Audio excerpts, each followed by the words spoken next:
Jacki, let's start with a question.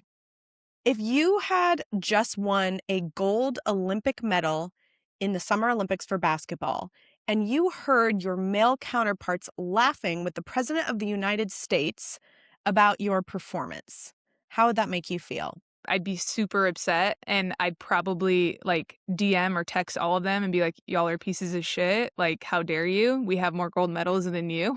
Well, that's a good segue. This is Lauren Duletzke. And I am Jacki Gemelos, and I just got a procedure done on my under eyes. So if I look puffy as fuck, it's because I got a little situation done. So I had some needles in these bad boys. So excuse the puffiness, but we're still here. And this is the Click Clack Show, where we talk about the intersection of women's sports and women's lives. And there is quite some things to talk about this week, which we've already alluded to in our little cut at the front. Yes, we have. And I know this next area that we're going to talk about, you're super passionate about. So I'm really going to let you take this one away. So let's do a quick recap. We wrapped up an incredible Olympics. We are recording right now on a Tuesday. So things are pretty hot off the press, still very fresh. We ended the Olympics with the Team USA men's hockey team taking gold. They were not favored to take gold. It was a really big win. All of the fans were like, wow, what a unifying moment for men's and women's hockey to take home gold. The women have been leaders in gold medals for years. They've been so dominant. I mean, what a way to end the Olympics. Literally hours later, footage is released from the locker room from the men's team where Kash Patel, who is the FBI director for the United States, is crushing Coors Lights with the men from the team. Let's call them the boys since they called us the girls. And they're they're celebrating, whatever, they're celebrating. And then they get on the phone with President Trump, and basically Trump alludes to having to invite the women to come to the White House for the State of the Union. And if he doesn't, he might be impeached. And the whole room erupts with laughter. And when I tell you, like, this broke on the Sunday evening, I'm laying in bed, and I start seeing this footage. And I'm like, literally hours ago, I was celebrating. Right. Like the opportunity for equity, inclusion, gold medals. Like, how could we do this together and lift sports together in such a divided time? And then that. And literally posted on our threads, "Hi, America," bumping the women's gold medal back to the top of your inbox. And I woke up and it had over 40,000 likes and like thousands of views. And the response and the outcry from all people, not just women, has truly been something else. And I want to pause there because that's how I interpreted everything. And I'm still processing a lot of the complexity of this situation and how fucked up it is, frankly. But I want to get your perspective. Yeah. So, okay, a couple things here. If I'm celebrating in a room, I'm trying to put myself in the guys' positions. They just won a championship. They have President Donald Trump on FaceTime in the locker room. Are they laughing just because he's the president and like they feel like they have to kind of like buy into that because it's like, oh my God, it's Donald Trump. Like he made a joke. Let me just go with it. Or did they genuinely think that that was funny? And what you told me is that they had an opportunity on Good Morning America to say they're sorry and they didn't. So that's some fucked up shit. They doubled down on their bullshit, and that to me is wild. Yeah, and I think there's so many layers to this. So many layers. We can't even unpack the amount of layers there are to this. But I think, going back to the footage itself, my first instinct was rage. Obviously, I'm a raging feminist. My initial reaction was also rage when you posed the question to me, how would I feel if the men's team did that to me? So I totally feel that. Yeah, it was like I was enraged. But then, it's really easy to rage on social. Anybody can rage on social. And I think my first instinct was, we know even though we live in our women's sports bubble, we know there's still so much progress to be had. Like, we have so much education. There's still so many stigmas. We need to keep pushing the agenda forward. But I think what stood out most to me was that there were so many athletes, women and men, that used this moment to stand for something bigger than themselves. And the fact that the men's hockey team, and hockey is such a popular winter sport. The NHL is a huge league here in the United States. The PWHL is growing fast and will be a formidable competitor. But the fact that we ended the Olympics on that note, when so many athletes bravely put themselves out there, it was so shocking to me. It was, and maybe at this point we shouldn't be shocked, because misogyny in men's sports it's just been there for decades. And when the two brothers, so Quinn and Jack Hughes, who also, by the way, for anyone listening, their mother, Ellen Hughes, is a legitimate hockey legend, made women's international hockey competition a thing way back when. She's been playing hockey her entire life. She has 3 NHL sons, and she's a performance coach and player development coach for Team USA women's hockey. So just helped the women's side win a gold as well. And so just like the blatant disrespect for women, I don't care. I will argue to the ends of the earth that, oh, it's just locker room talk, or boys will be boys. That is a tired narrative. And I'm sorry if the script was flipped and women were doing that, which, by the way, we wouldn't. Many of us wouldn't. It would be an outcry. I mean, it's just the standards are not equitable. And that is what people are so mad about. And there's so many things we're mad about. But it was just such a sad way to end the Olympics, because it is now controlling the entire Olympic narrative. And, the boys are literally rolling up right now to the White House, when the right thing to do, in my opinion, would have been to decline. Make up an excuse. The women are not going. They are not going. And they were so classy about it. And it just shows us how much more progress we need to make, and that we are not there yet. And it's dividing us even further. And it makes me so sad. Yeah. You just brought up a lot of points I didn't know. So that's wild. That's hella disrespectful. I love how the women's hockey team respectfully declined President Donald Trump's invitation to the White House.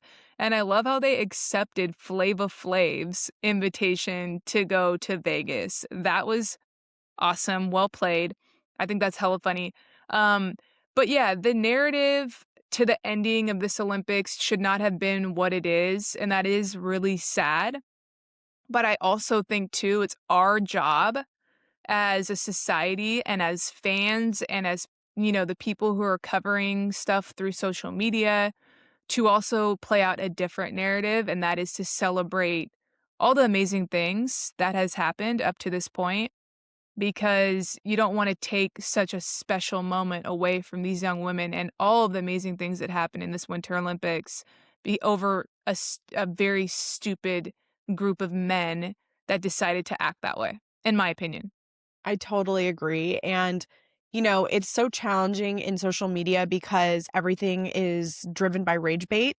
And we know the social media networks prey on rage and use rage to drive engagement. I mean, the entertainment business has been doing it for years, which we will talk about the America's Next Top Model documentary down the line. Yeah, But I watched it. it, No, we'll talk about that. no words. But I think the point here is that you're making that is super important, as we need to keep pushing the women's sports agenda forward. I genuinely believe this. It is not political anymore. Like, we are not having a political conversation right now, in my personal opinion. We're having a moral discussion right now. And it's about respect. It's about equity. It's about bravery. It's about sportsmanship. It's about inclusion. I said this on our social and on my personal LinkedIn, that these are real American values. And you know what? People make mistakes. I get that. It is not okay. But how you respond shows everything about your character. And that is what I think is so disappointing, by just the continued sort of like pushing this off. I mean, even this morning on GMA, the boys referenced oh, we know what's going on social media. And I was like, social media is the platform for discussion. This is not a social media issue. This is a bigger issue that has been driving the dichotomy or the divide between men's and women's sports for decades. And if you can't see that and recognize that, then you are not on the right side of history, my friends. I think that's been my biggest issue with it. But, just to summarize, like, we will continue to push this agenda for women forward. We stand for all of those values that I just talked about, and we're just going to keep doing it. Just to play a little bit of devil's advocate as I'm sitting here processing and thinking everything through, I wonder if publicly they were told not to address things, and I wonder who individually is going to come out on their own social channels and make a statement about it. That's going to be really telling. And like, I don't know if they're being handcuffed to even do that. Who knows? But like, at some point, like especially the boys that have the mom that worked for the women's team, like, I would imagine she's urging them to make a public, statement on their own personal channels that supports the women. But we'll see. It's going to be interesting. I think you bring up an important point. There's definitely media handcuffs on these guys as far For sure. as what they're willing to say. They stumbled through. They're not well media trained. I mean, it's very evident. I would encourage everyone to go watch Coach Jacki's latest video. I'm sure she hit some really great points. Yeah, well, Ellen Hughes did come out and say something, but she didn't really say anything. And it almost was the perception was almost like, oh, you're just taking on the responsibility for your boys when they should be the ones. They're grown men. They should be the ones to For go sure. out there and do the right thing. And so it's just this really layered, challenging discussion because I'm also like, yo, like Ellen Hughes is a legend. Like, we got to respect what that woman has done for women's sports. Yeah, and it's also important to call out, like, we don't know everything either, right? We don't know what's happening behind closed doors, what they're being told, how they're being told to handle it. Like, that's definitely something to call out here. But, the overarching picture and narrative of all of this, unfortunately, is really bad. It's bad. Yeah, and, we can only hope for the best in the future. We can. And I do think though that for the people that are so like I saw hundreds of longtime NHL and hockey fans saying, I'm done with the NHL. Done. Moving over to the PWHL. And so I do think in some ways this will help continue to fuel the growth of women's sports. I hate to say it. I mean, I hate to say it that way. Women's sports should grow because women's sports are great. They should not be the alternative. They should be the choice because it's amazing to see women compete. It's Yeah. amazing to see women perform. They're both But amazing products in different ways. yes, great products in different ways. So anyway, it's just we couldn't not discuss this at the top of the episode. It is going to continue to ripple for a while. It's not going to be one of those 24-hour cycles. So we'll be continuing to watch and comment and look at how do we continue to elevate the women's team as much as we possibly can. Let's pivot to the other really, really big topic in women's sports right now, specifically women's basketball, your zone, girl. CBA. It's like we can't even like open our social without seeing something new or some commentary on CBA. Things are just like at such a boiling point. It's insane. So I want to pass it over to you and get your perspective on where are we at with the WNBA CBA. Sheesh. I mean, you always say it like there's gonna be a book written about this CBA and just all of the information that is just like trickling out day by day or just like week by week and everyone just like holding on to the next like when is the next thing going to drop. So yesterday we learned that the league finally made enough money to share it, right? So what this means is the first time ever the WNBA made enough money in 2025 to trigger a clause in the current CBA that says players get a cut of revenue. So the payout is $16 million total, and that money was sent to the 13 teams to distribute to players. But not all of it goes to the current players, which is important. Of that $16 million, $8 million $8 million of that goes to the players who were active in 2025. The other $8 million goes to certain players tied to off-season like initiatives, like league promotions, partnerships, etc. So it's not just evenly split amongst everyone. So the league isn't showing the full math here, right? So the WNBA hasn't publicly said how much total revenue that they made in 2025, what exact number that they had to hit to trigger revenue sharing. And then under the 2020 CBA, players get 50% of revenue above a certain threshold. And then after the league subtracts 30% for expenses. So basically, we don't know what the threshold number is, and the lack of transparency is really frustrating the players in the negotiations. So there's also extra money from past licensing. So the league also told the union that there's another $9.25 million in licensing revenue. So jerseys, trading cards, video games, all of that stuff from 2020 to 2025 that will be distributed to players that played during that time. Gotcha. Okay. This will basically, to wrap this all up, why the timing matters in this situation. So all of this is happening while they're negotiating a new CBA. So here's what each side wants currently. The players want 27.5% of gross revenue, so total money before expenses. And they also want a $9.5 million team salary cap in year one. And now the league wants 70% of net revenue after expenses with a $5.6 million team salary cap. At the end of it, that is a big difference. Big difference. I mean, when you start, like, even percentage points can be big differences here, and they are still pretty far off from what you're sharing. So first of all, great analysis, Jack. I know you're really close to this and have experienced, maybe not this exact thing as a player, but like, when you were a player, of course you were always fighting for more and fighting for what you're worth. And this is gonna, like we've said 1,000 times, go down as one of the biggest labor disputes in sports and in women's sports in a long time, in decades. And so I think we all need to be paying attention to it and really looking at, what does progress mean here? And I think that's something you and I have talked about is like, what does progress really look like? Because at the end of the day, nobody wants to not have a season. Nobody wants to not play, right? Or get paid. Because there are a lot of players that don't make that much money because they don't have the deals or maybe the, infrastructure that some of the bigger, more franchise players have. So what is that? How does that like what should we expect from here on out? Yeah, I mean, I saw something today that dropped about if we can't come to an agreement by March 10th, then a probable strike is on the horizon. And I really didn't think that it would get this far. Like, my hope was that we were going to figure this out and a strike wouldn't happen.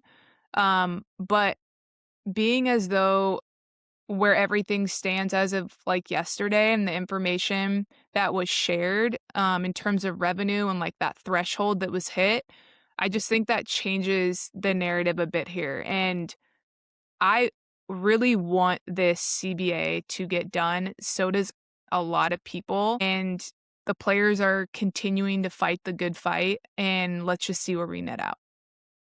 Yeah, let's see where we net out. And this will be a very interesting year for women's basketball from all layers because if there is a strike, girl, the internet might explode. The internet might explode, but I also believe that the WNBA draft will still happen on April 13th, which I'm hopeful for because, those college women, they deserve that moment. And like, prayers up that date doesn't get affected by the CBA negotiations.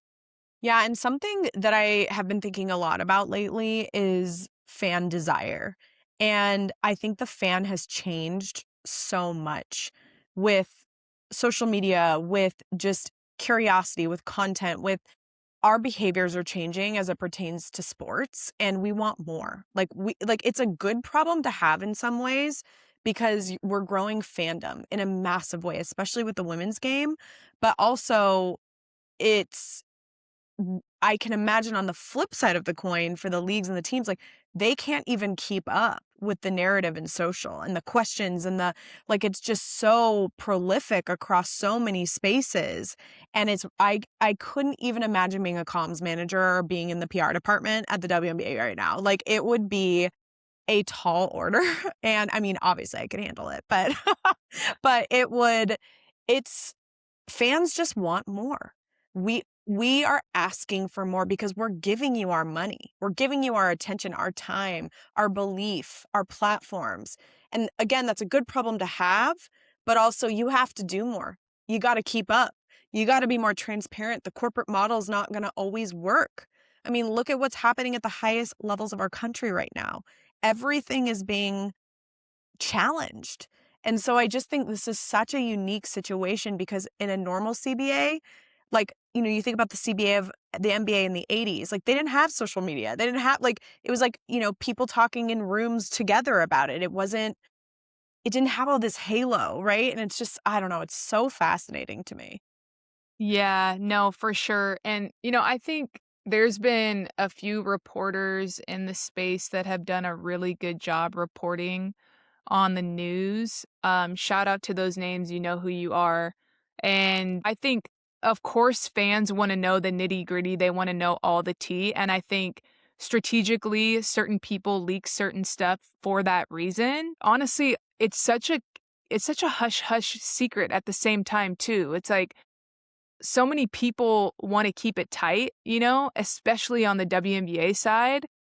And obviously, fans and people just want to know the real tea and know what the fuck is going on. But at the end of the day, everybody's going to know what is all going to come out of this. This period of time is really hard for fans because everyone's on pins and needles and they want to make sure there's no strike and they want this season to start on time because so many people are so invested in women's basketball and that is such a beautiful thing. And yeah, this is one of the most important times in league history, and I hope we get it right. I hope so too. And I hope that this marks significant progress. That's my hope out of all of this is we know there's going to be all the clickbait narratives around, both sides. That's just going to happen because this is a big dispute. And in a dispute, you have to look at all the facts. You have to look at a lot. Obviously, over here, we're looking at please pay these players. And because again, when disputes like this are in favor of the union, it only progresses other things forward. And I think that to me, I'm always thinking about ways that sports make a bigger impact in women's lives beyond just the court. This will signal a lot about, even for other industries, to challenge pay. And I think that's what we're always all fighting for is equity. I love that, and I love that thought in mind as we move forward here. Like this is going to trailblaze, other unions to fight for their workers. So I think that's a really good perspective to keep in mind because the WNBA is in the forefront of all this and the unions in the forefront of all this, but it's going to help so many others. And that's definitely a perspective we need to keep, reminding ourselves of. Well, and what a gift for you to be part of the early days and you've been able to see this unfold.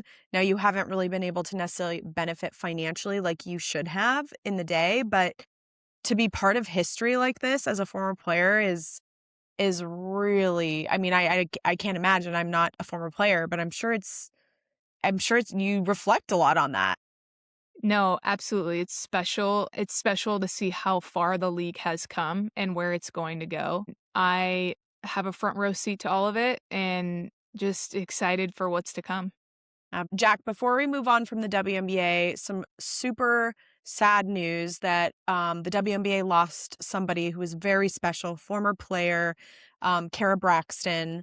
And something I didn't know was that she was also a WIN member at Nike and part of the Nike Women in Nike program where they converted former players like you into corporate roles. You benefited from that. And I just was curious if you knew Kara and if you had any words, I just wanted to acknowledge her beautiful life. Yeah, I didn't know her personally. I've met her, and I know a lot of people that are super impacted by this news and a lot of people that knew her well. And from what I've gathered, she was an absolutely beautiful person inside and out. She displays all the qualities that you want in a friend and someone in your life. So I'm so sad because I know so many people that have posted about her, and I'm sad that I didn't get a chance to really know who she was. And my thoughts and my prayers and my condolences to her family and everyone that's been affected. Well, we will celebrate her life here on this show and continue to elevate women, great, great women in sports. And speaking of the future generation, let's pivot to talk about women's college basketball. Whoa, there were some incredible women's college games this weekend. I tuned in to TCU versus Iowa State. I love watching me some Audie Crooks, Olivia Miles. They're just like, you can tell they just have so much respect for each other. And even after TCU won, Olivia, when asked about Audie and just, how hard that she guarded Audie, and she was like, Audie's my girl. Like, she's an incredible player. Like, just the flowers. I just love seeing that. So what were some of your hot takes from the weekend with women's basketball? So Sunday was filled with tons of games. Women's college basketball was popping off. The morning started off with Ole Miss and South Carolina. Ole Miss that was their 5th game in 10 days. I can't imagine how tired and how gassed those girls were. South Carolina handled them for sure, but I think a lot of that, has to do with the schedule that Ole Miss was up against too. If their team was more fresh, I think that game could have been a little bit different. Um, and then Texas and Mississippi State. Texas handled Mississippi State. USC played Ohio State. That was a pretty close game. That was a good game. Like you touched on already, Iowa State played TCU. That was a game that was super, super interesting. Iowa State, I think, had them in the 4th quarter, and then they couldn't score, and TCU just really put their foot on the gas, and they were just too much for them to handle at the end. And then Kentucky Vanderbilt, that was another great game. So many great teams, so much great competition. A lot of healthy competition too. I think that's really important to note. You touched on that a little bit with some of the players. Um, yeah, I admire just good basketball. These women playing their hearts out. They're all playing for something too, because this is all for conference standings. So the conference championships are coming up, and every game matters at this point. Every win, every loss, because that's going to be what you're going to be ranked, for these tournament championships. So much good basketball. We have so much more good women's basketball and men's basketball on the horizons, with March literally around the corner and tournament championships around the corner. I am so excited. I want to go to Vegas with you someday and just get into the madness. I just want to Yeah. go all in. Oh my God, we will do that. That's on the bucket list. That'd be so fun. I'm taking my sister to University of Portland women's basketball game this weekend. And shout out to my sister, because her name is Libby. She's the sweetest person ever. She is, I believe, a 3rd grade teacher right now. Shout out to teachers. They go through so much. But Libby is I look at Libby as our core consumer, the consumer we want to bring in. She's not into sports. Your girl's not into sports. And last night I was just chatting with her actually about America's Next Top Model. And then we started, pivoting into sports. And I wanted to text you about this, Jack, because she said to me, I'm going to be honest, I used to kind of scroll past your social posts, but I would I would support them, but they just didn't really stick. And she's like, now I've saved a ton of your podcast clips, your social posts. I find myself referencing them at school with my friends. And she's like, am I becoming a sports fan? And I was like, this is literally why we exist. I was going to text you and say, Jacki, if we can convince my sister to be into sports and talk about sports, then we can legitimately convince anybody. I can only imagine what you were thinking at that moment, because I know that this is what you live for, bringing the fan like Libby, like yourself, into this through our platform. I think it's so important because there's tons of of fans like me, right? There's tons of women who love sports, but the women that are missing out are the Libbies. And I think that our social media and the way that you have showed up for us on Instagram, especially and TikTok, like you're doing you're doing it, and like you're bringing in that fan. That's huge, girlfriend. I just had to tell you that because, and I don't mean to embarrass her. I think she'd be pretty honest about it. Shout out to Libby. But yeah, I was like, wow, that is the greatest compliment that we could get. Woo. And I'm really proud. And it's, if we can, it's like we used to say at Nike, one runner at a time, one runner at a time. And in this case, it's one woman at a time with sports. Yeah, for And sure. any impact we can make, our camps that we do where we are offering them for free, basketball girls camps for free, so that we can bring a different way to run a camp with really different multidimensional women, I think is fascinating. And I hope it leads to more women coaches coming into the space. There's only about 22 to 25% of all coaches are female. What a miss, and I think in the future we'll do a full episode on coaching and women, and maybe even what do we do to break the barriers there for women to feel more comfortable getting into coaching?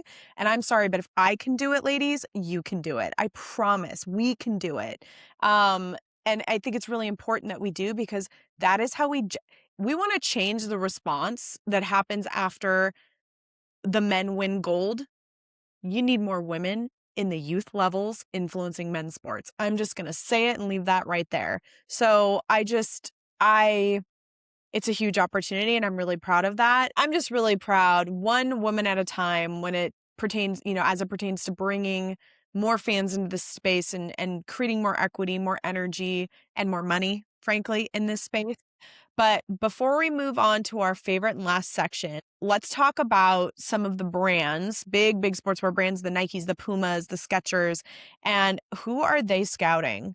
Who's coming up as far as players that you think? Shoot, yeah, that's a good segue.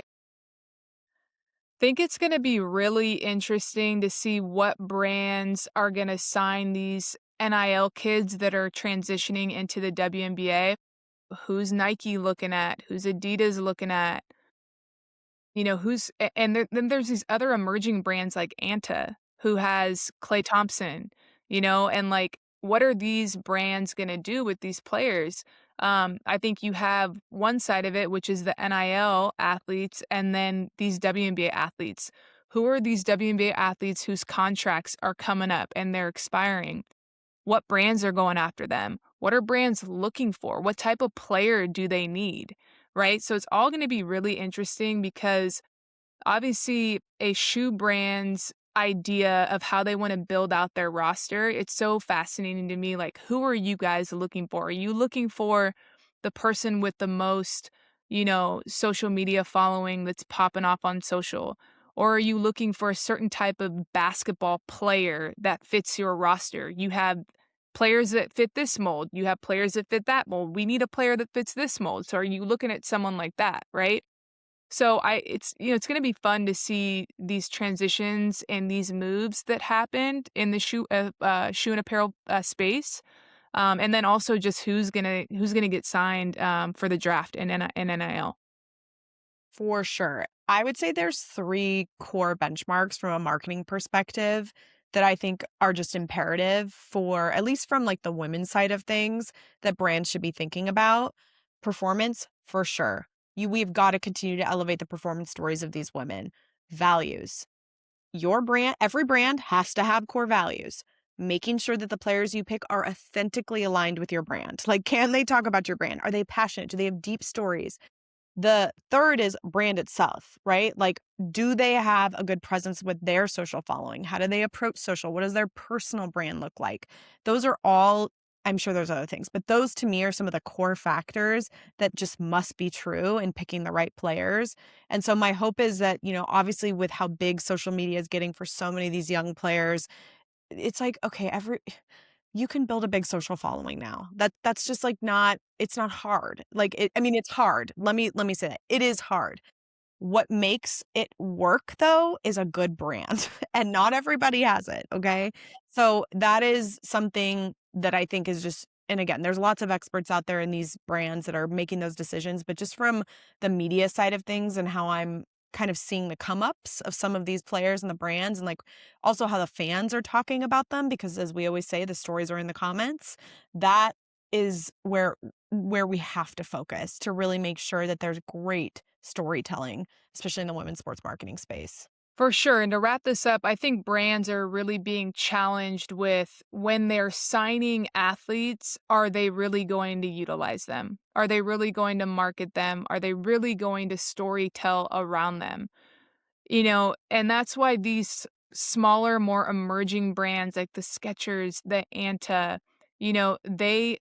they can sign players and really be able to tell the story, right? The Reeboks, these other bigger brands, there's more volume there of athletes.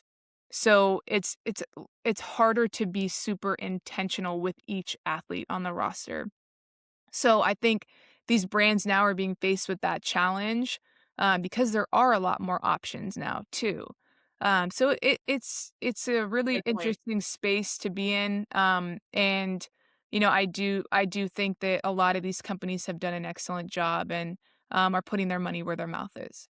Well, not just the sports brands, but other categories of brands. I mean, it's just been exceptional to see. I mean, you're seeing like, SPF brands and beauty brands and food brands. And it's just, there's so much interesting marketing going on right now in sports. And, it is hard to like cut through anymore because the noise is just noise everywhere. But yeah, very interesting time. 5 years from now, it's going to be crazy to think about the sports marketing landscape.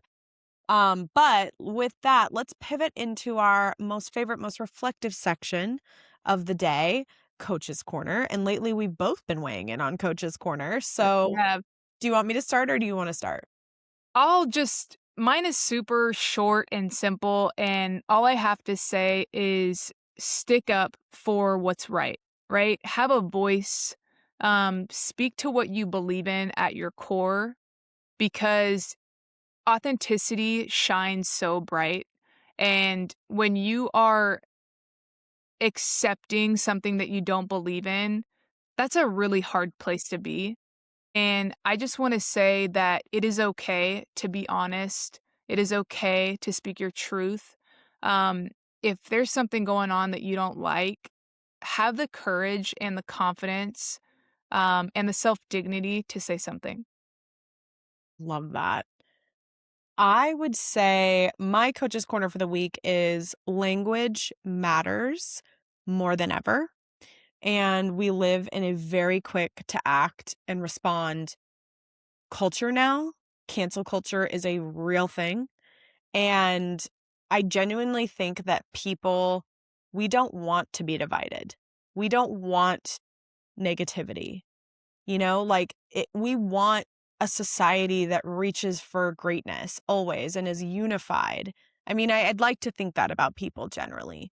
And even when someone posts something on social media, like, is that how they actually feel, or is this just an easy cop out for them? And the reason I bring up language matters is because oftentimes women in sports get referred to by men as girls. And I think there is a lot of feelings about that.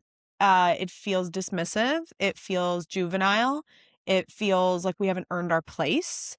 And I think it's really, really important that when we're talking about adult women in sports, we don't refer to them as girls. And it can really trigger people, especially right now. And it happened on GMA this morning where the Hughes brothers talked about the women's team as girls. They trained with those girls. And I'm like, and everybody's, we're picking apart the language. So I just really encourage people to be open-minded, but also it's okay to call people out for the language they use because it is the only way we make progress.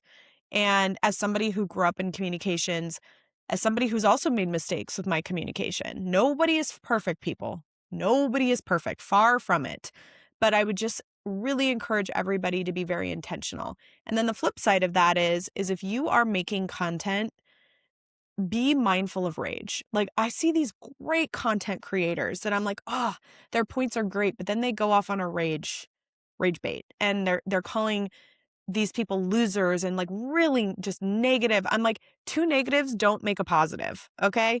So, obviously, like we always try and take the higher road and we're always trying to make progress, but just think about that. Like your language matters. Even when you're mad, before you post on social media, just think about it for a couple seconds. And I am no like saint in this, okay? Like I'm a raging feminist. I talk about it all the time, but it matters. It really, really matters. So that is my little communications coaches corner for the week. I love that, and it just reminds me of just intentionality, being very intentional about what you say, what you put out there. Think before you act. Quickly, I had a situation at the gym where I got into it with this older man over his stuff being somewhere and being at the machine that I was going to work at. And we got into like a little mouthy war back and forth with each other. And, I realized I was wrong. How I reacted was wrong. I reacted poorly. Was he perfect? No. When I saw him 2 days later, I went and apologized, and that made his absolute day. And I think even if you do make mistakes, you can still come back and say sorry. There's nothing wrong with saying sorry. Bringing it back to what we said in the episode. If you make a mistake is an opportunity.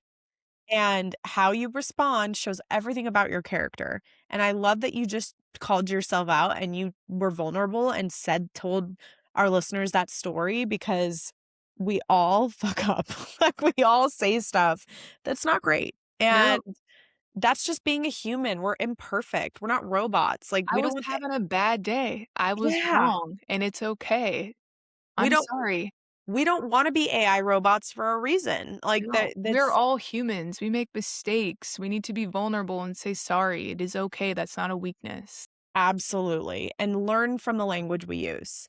And when we use it improperly, like just be gracious, be open, be gracious. So I love that story, Jack. But wow, what an episode. Great So much coach's to corner.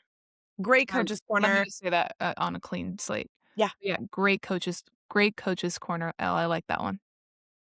And there is definitely more that we'll be watching. We can't even barely keep up with the news at this point of all the things happening in women's sports. But spring season is upon us. When this episode airs, March Madness will be kicking off. We've got women's softball coming down the pipe this summer. We've got women's NWSL soccer getting started, hopefully a WNBA season, WNFC, which is women's football getting started. So y'all, it's going to be an exciting 6 months. We're entering into the era of women's sports for the season this year. So get excited. Yeah, like, put your seatbelts on, it's about to be a movie. And before we let you guys go, do not forget to subscribe to our YouTube channel. And if you don't already follow our Instagram and TikTok, please maneuver over there and do so as well. But really, get yourself over to that YouTube. We need to get our subscribers up. Yeah, we're I think at 28 subscribers. We were going to give everybody an update at the end of each episode. So Yeah. there we are. Yep, we're getting inching. All right, Jack. Well, I love you. Let's get our walks in and we'll see you all next You week. see everyone. Thank you.